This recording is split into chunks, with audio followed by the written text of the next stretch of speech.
Canto 24.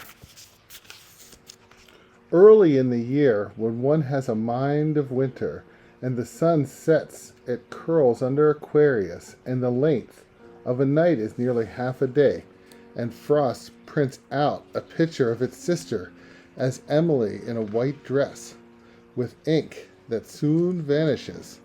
A worker wakes late for work, goes out to find the street covered with white, and chews his lip. He goes back in, grumbles a bit, like we do when we don't know what to do. Then goes out again, and now there's hope where it wasn't before, because that fast the world has changed its face, and now he gets in the car and goes. When I first saw my teacher's furrowed brow, I felt that anxious, and I felt just that relieved when the wound was suddenly soothed.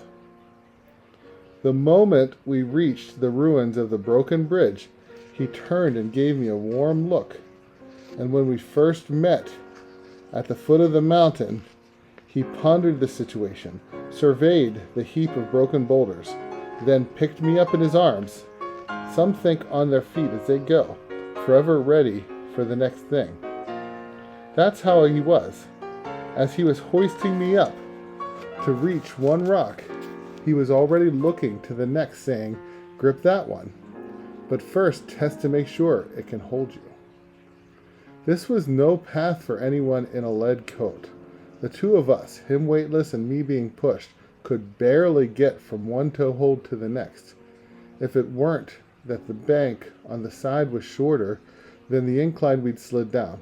I don't know about him, but speaking for myself, I could not have made it, since by design all of Malabulge slopes toward the mouth of the lowest pit that sits in the middle. The arrangement of the pockets dictates the outer wall of each crevice has to be higher than the inner.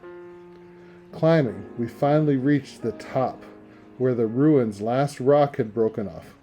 Once there, exhausted by the effort of the ascent, my head pounding, lungs aching for air, I sat down as soon as I could. My teacher said, "Now wouldn't be a good time to stop being a layabout. Fame doesn't come knocking when you're sitting on a soft cushion or lying under eiderdown. Without fame, the only thing you leave is vacant spaces, pondering Paul, plus a second worth of smoke on the wind, or foam on water. So get up, and make your mind tell your body to stop panting. The mind can keep the body from dragging itself down.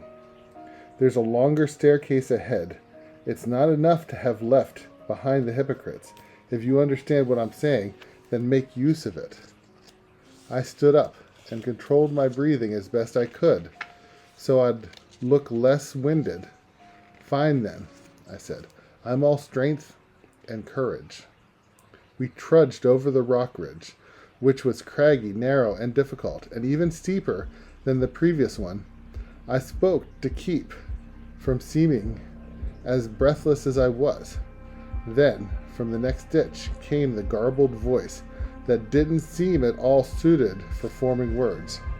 I was directly overhead on the crown of the arch as it crosses, yet I couldn't make out what was being said by the speaker, who seemed to be running around. I looked down over the edge, but the dark was so intense, even my ever-watchful eyes couldn't penetrate it. I said to my teacher, "We should go down from the bridge and climb onto the bank. From up here, I can't make out what's being said, and even though I'm looking, I can't see anything." He said, "My only answer is to take you. A reasonable request should be tacitly approved and responded to with action." We climbed down from the bridge where it ends in the 8th bank.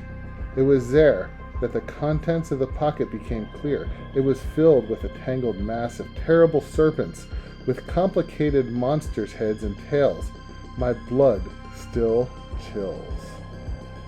Libya can't brag, even though she breeds snapping turtles, tree snakes, slug snakes, venom vipers, and horned serpents.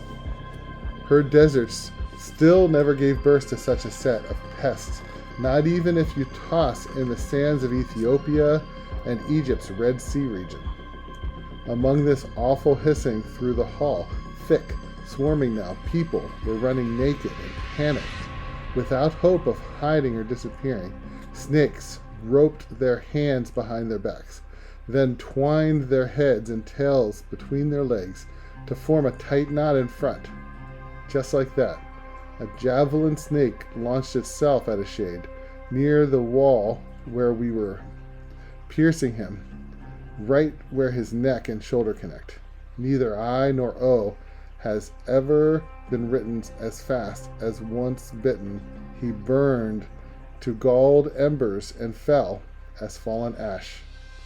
He lay on the ground until the atoms of ash reanimated themselves and turned him back into the one he'd been, exactly like the phoenix, which, as wise writers like Ovid used to say, dies only to be reborn every 500 years. Now, eating seeds or greens, but sipping only on vapors of aromatics like frankincense and cardamom, then dying in a death nest of nard and myrrh.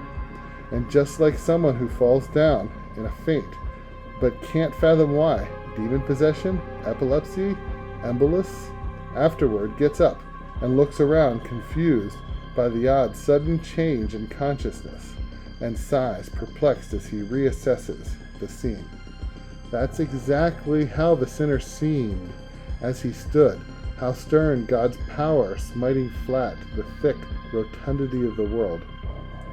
When my teacher asked him who he was, he answered, "I was recently set down from Tuscany, in groans of roaring winds and rain, into this viper gullet. Like the bastard mule I was, I preferred living as an animal to being a man. I am Vanni the beast, and the city of Pistoia was the best den ever. I said to my teacher, 'Don't let him run off. Ask him what sin he was set down for.' When I knew him, he was a man of murderous rages. The sinner, who couldn't help but hear, didn't feign innocence, but turned and looked me straight in the face, blushing in shame and petty resentment. He said, 'For you to discover me here in this vile place pains me more than when death sliced me from the life I was living. I have to answer for what you've asked. I was sent down this far because I robbed the church treasury of its lovely silver ornaments, and arranged for an innocent to fry for it. But just so you don't enjoy having seen me here, if you do manage to escape this bizarre netherworld, I have a prophecy for you, so listen up. First, the black faction will be expelled from Pistoia, then Florence will change who's in charge, and what's in fashion. Mars will draw a bolt in the form of a general from the Magra Valley, which will be engulfed with raging tempests. On the field of Piceno, the deciding battle will be fought. There, violent headlong lightning will divide the swollen clouds, killing almost every wight. Just so you know, I've told you this to make you unhappy."